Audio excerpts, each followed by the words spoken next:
Hello BookTube Nation, I'm Sam here again with A Bear and a Bee Books, and today I wanted to do my Q1 wrap up for everything that wasn't like readathons or children's books.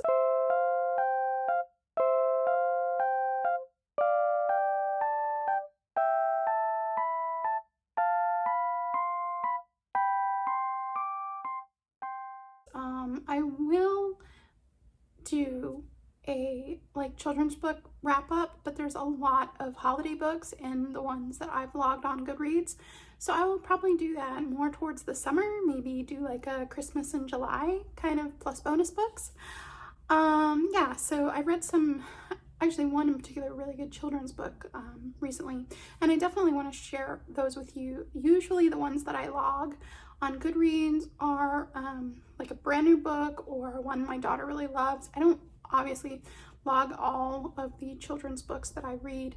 Maybe I should, but we read a lot of children's books in my house. So, but I do have some lovely ones that I would like to share with you. That being said, this video is, like I said, my Q1 wrap up for everything other than children's picture books and like readathons like middle grade March. I will link my middle grade March wrap up down below because I've already completed that, and yeah, I really enjoy middle grade March. I had a wonderful time. Thank you again to all the hosts if they see this, and yeah, if you participated, please let me know. Oh, also, question. So do you like weekly readathons, like a 10-day readathon, 24 hours, or like month readathons? I used to be more on like the week to 10-day kind of, but now I find that I really enjoy the month-long readathons. So let me know, what's your preference? Okay, so I'm trying out kind of a new location in my house. I get better light, I think, on this side than I do on the other side because my bookshelves are glass, and so I get a lot of reflections. This is like my little reading nook area. This is one of my favorite reading chairs. This is my newer one. It's super cozy, but it's got a lot of support. So I thought the blue wall might be a nice backdrop. I don't know. Let me know what you think if you like the new location. I think I'm enjoying it so far. The only thing is you don't get to see my bookshelves behind me, but we're not dealing with the glare from the window and my glass bookshelves. So seems good. Anyway, I have a bunch of books to talk to you about. So the first book I read was Better Luck Next Time by Julia Claiborne Johnson, and that was my first adult fiction read of the year, and I ended up loving it. I gave it 5 stars, I think. I read it on audio, and I just loved the narrator's voice. I'll put the narrator's information in the description box down below. I listened to it on script, I think, and it just was lovely. I felt so immersed in the story. Basically, it's about, it's kind of like when divorce was becoming more common, but it was still only like legal in a few states. And so these women would go stay at this dude ranch, and they had to stay there the whole time because if they left the state, then the divorce couldn't go through, it couldn't be legal. So they basically went away on vacation to get divorced.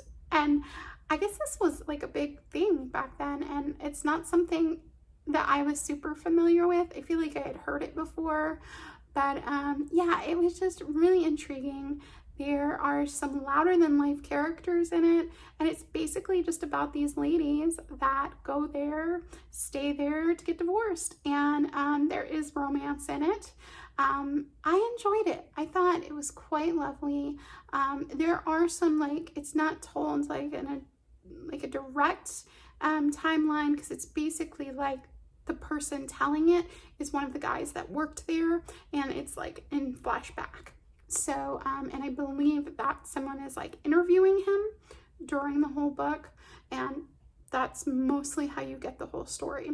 So yeah, I really enjoyed it. If you like fiction with a little bit of romance surrounded by like historical fiction, but more modern historical fiction, yeah, because it was like, you know, in the 1900s. But yeah, I really enjoyed it and I would highly recommend. Okay, this is the next book I read. This is The Wicked Deep by Shea Ernshaw. This is kind of very popular on BookTube. I know a lot of people that loved it. I really wanted to love this and I had major issues with this. I ended up giving it 2 stars because I did enjoy the atmosphere and the setting. Yeah, and it was interesting. It kept me reading. I didn't DNF it, but I had a major issue with this. Like, if it wasn't for this thing, I probably would have given it like a 4 stars. But, and it is kind of majorly spoilery, so I don't want to say what it is, but it's definitely, I felt almost violated. Like, it's not okay. Yeah, if you want to talk about it down below, let me know, because I know a lot of people love this book and I just took super offense to something that happens in it. So maybe that's just my personal experience or, you know, my journey. But yeah, I did not like what this did specifically to young adults. I did not like what it did to young women. Yeah, major issues. Look at the trigger warnings for this before you read it.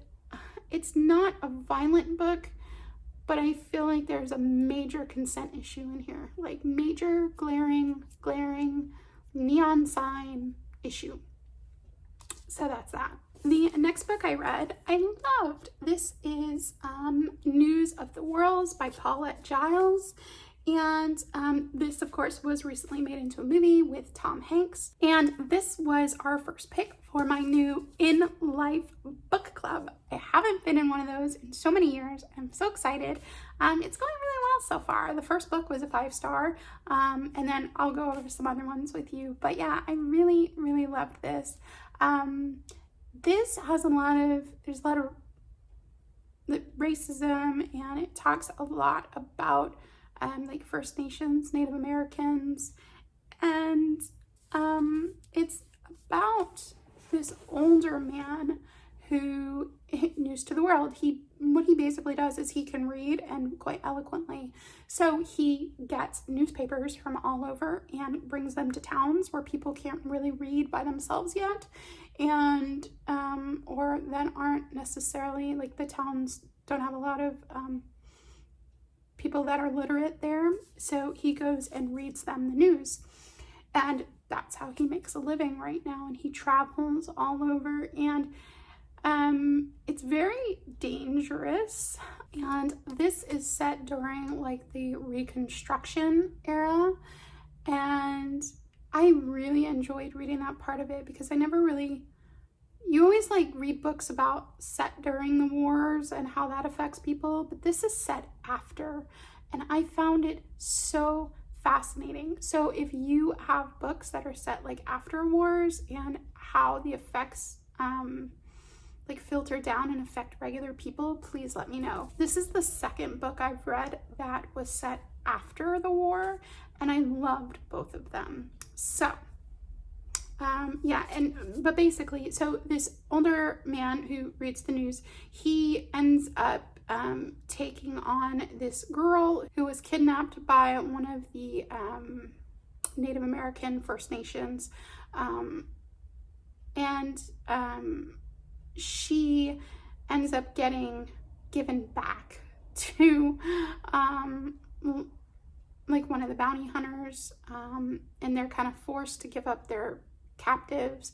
Anyway, it's very convoluted in that part, but the book is excellent. And so I'm trying not to give away spoilers, but still explain it well. Anyway, so it's about their journey and him trying to get her home, and it's very dangerous. And of course, there's, you know, outlaws and all kinds of stuff along the journey, and he's just an older dude trying to, like, you know, take care of himself.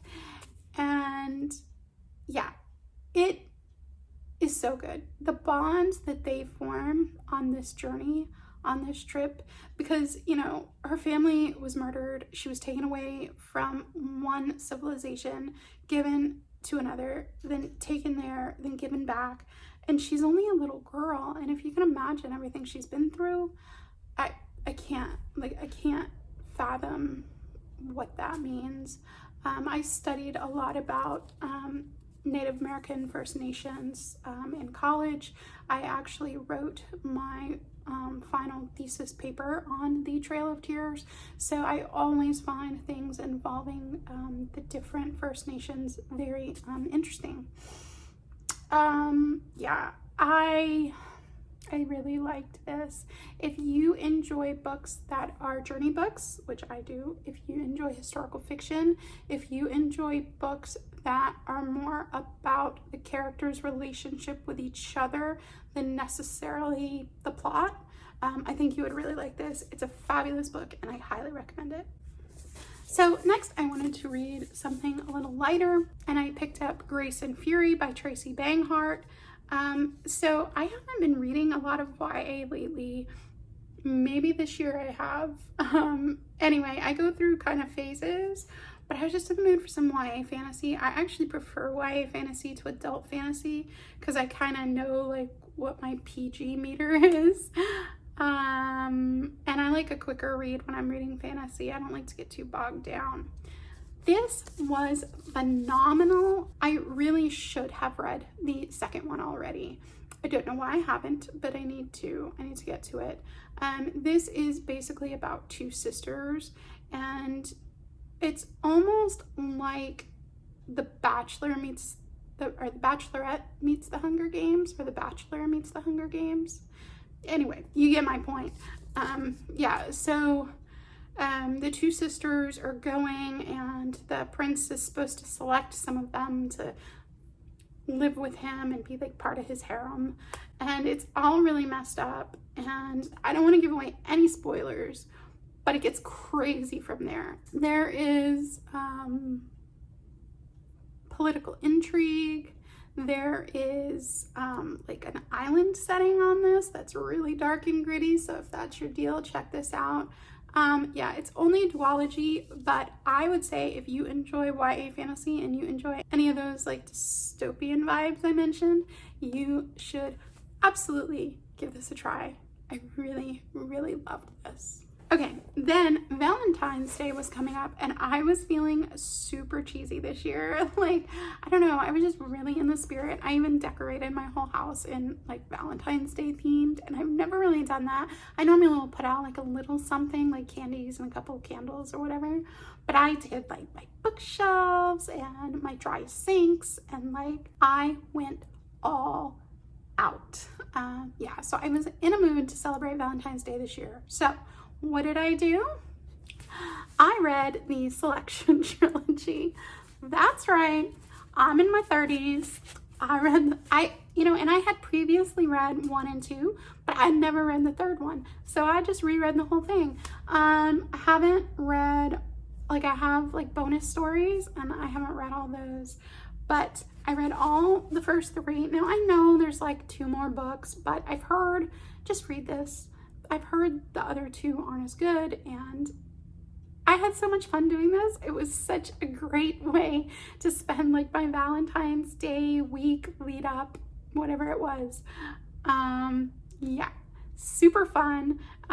These, if you don't know, they're super popular, but it's basically about this girl named America, and she lives in the United States, but it's not really like the United States that we know. There's been a war and all this stuff has kind of gone crazy, and there's like a caste system in the United States, and so it's not even called that anymore. And so basically when a prince comes of age, they have to send girls up from all the different like layers of society, and then he gets to pick the one he's going to marry. Now the titles in these books are super spoilery, but still, maybe you don't know what's gonna happen. Maybe they're fun. If you like The Bachelor and you like fantasy, or you like The Bachelor and you like dystopia, or you like The Bachelor and you just want to read a book, I'm not a super huge fan of that show. I've probably watched 1 full season and a couple here or there, but in books I actually really enjoy it. I don't know what that says about me. Maybe because it's not like real people. I don't feel like real people's lives are being exploited for my enjoyment. Not that, I mean, if you enjoy it, that's great. But I don't know. I kind of like when the girls cry and they get really hurt. Like it really, so I like it in the book better because they're not real people. So, yeah, so that was that. And then I think I read this one next. I'm not 100% sure the order on these two, but Everything Everything by Nicola Yoon. I wanted to read another kind of romancy story for Valentine's Day for February, and I had previously read her sophomore novel and I really enjoyed it, and I read that a long time ago, and I've had this one and I just never got to it, and it's really quick, and I actually like the way that it's written. It has a lot of like instant messenger in here.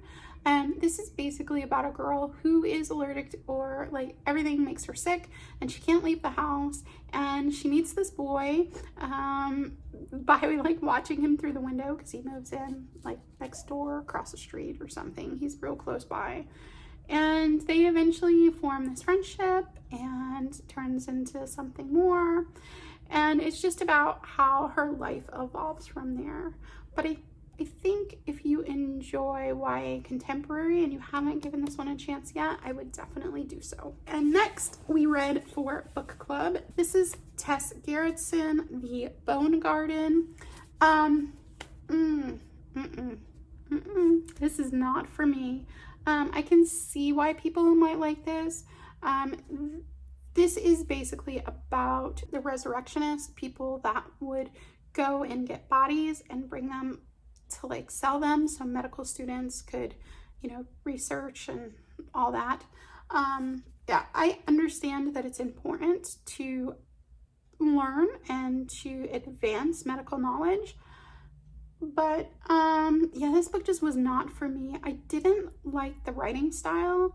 I didn't like how to me, it basically felt like she was using shock value to draw you in. Like, I won't give away any spoilers, but she basically forms this relationship in the beginning of the book, and then she uses your affection for that relationship for shock value, and I thought it was disgusting. Yeah, it really bothered me. I haven't been this bothered by many books that I've read. I found it offensive. I found it like it was almost offensive to like my intelligence. Like I don't, anyway, not that like I'm Socrates. I mean, there are other ways to keep my attention. There are other ways to keep me reading. It's just not necessary, and it wasn't applicable to the plot, and I really didn't like it. The next book, I absolutely, like, you see, I want to, like, give it a hug or, like, use it as a pillow. I don't know. I loved this book, and I can't believe it's been on my shelves for so long. This is Summer of Salt by Katrina Leno. And, oh, it was just, you know, like, when you go into a book and you're like, I really enjoyed that, but it wasn't at all what I thought it was going to be. This was everything I wanted this to be. I knew a little bit about the book. I had heard some, you know, everybody on BookTube talking about it. Yes, it was so good. This book is basically about two sisters, and they live on this island, which check. And there's definitely magical realism in this. This family, that they have different magics, and basically by a certain birthday, if the girls don't have their magic yet, then they may never get it. So that's kind of running in the background, and then two new people come and they stay because they live at like the bed and breakfast basically, and these two new people come and stay there, and the girls form relationships with them, and that was so sweet too. I loved this book. So good. The main story is basically about this bird who goes missing because these people come to the island every year to see this bird. It's like really rare, and if you're into birds, you're into this bird. And she's not showing up and nobody knows where she is, and so it kind of goes from there. And I know that sounds silly, like a book about a missing bird, but it's so much more than that, and I don't want to give anything away because I want everyone to love this just like I do. And it's so beautiful. It's so good. You should read it. And there's definitely some great LGBT rep in here, and I just,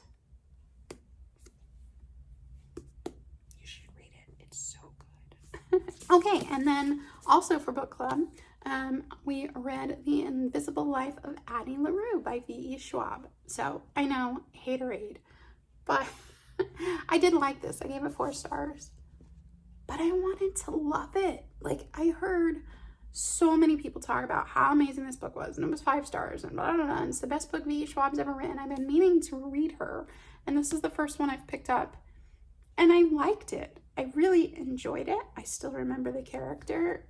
I remember feeling like I'm with her when she's like telling her story, but I just, I wanted, So this is about a young girl named Addie Larue, and she's basically going to be forced into a marriage that she wants no part of. And so she makes a deal with the devil, and then things get really odd from there. I don't want to give away too much because a lot of people consider certain small things spoilers in this book, but it's about how she lives after that deal. And yeah, I really enjoyed it. I liked it. I liked the way the story was told. I liked the writing. I thought that it was so beautiful and so well written that there was a definite opportunity to do more.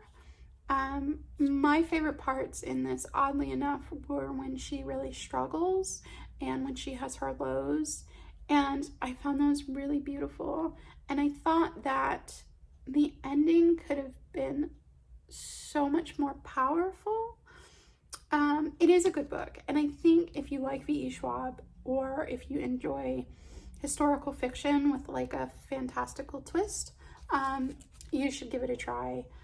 It definitely feels a little YA though. If you're used to reading adult, it does kind of have that feel. But I thought it was really well written, and I did really enjoy it. And I have on my shelves by her. I have Vicious. I know for sure. I might have something else, but anyway, I definitely want to keep reading her because I didn't like the writing style. And like I said, I gave it 4 stars, so I thought it was really good. I thought it was so well built up and so well written that I felt like there was just room for a little bit more, and I felt like I missed out on that. I kind of rewrote the last chapter in my head to suit what I wanted, and I mean, it's all just personal opinion, right? That's why we talk about books. I mean, book club would be boring if we all thought the exact same thing. Yeah, so I enjoyed it. I'm definitely planning on reading more by her in the future, and if you haven't picked it up yet, I might give it a shot. So those are all the books that I've read in Q1 of 2021. Yes, 2021 that are not either part of like a readathon or children's picture book, board book type books. I'm not reading as much as I was last year, but I am enjoying a lot of what I read. Weird. So recently I've gotten into reading mysteries, which is not normally my thing. But yeah, if you know any mysteries that are like historical mysteries that maybe have some kind of retelling, I read some of the Enola Holmes, the middle grade, and I really loved that. I recently just picked up a new one, a new mystery. Anyway, you'll see it in a future video. It's coming. But yeah, that's like my new thing all of a sudden. And I finished another Agatha Christie last night. It was so good. Oh, to come. Review on that to come, but I really enjoyed it. I also really love Golden Age mysteries. So if you have any of those that are your favorites, please let me know. I have read a few Not a lot, but I have read some. Yeah, I don't, anything else? Yeah, anyway, I hope that everyone is having a wonderful reading year, or if you have any book clubs, that they're going well. And yeah, I hope that you're taking care of yourselves and staying healthy. And yeah, till next time. Thanks for being here with me today. Farewell for now. Bye-bye.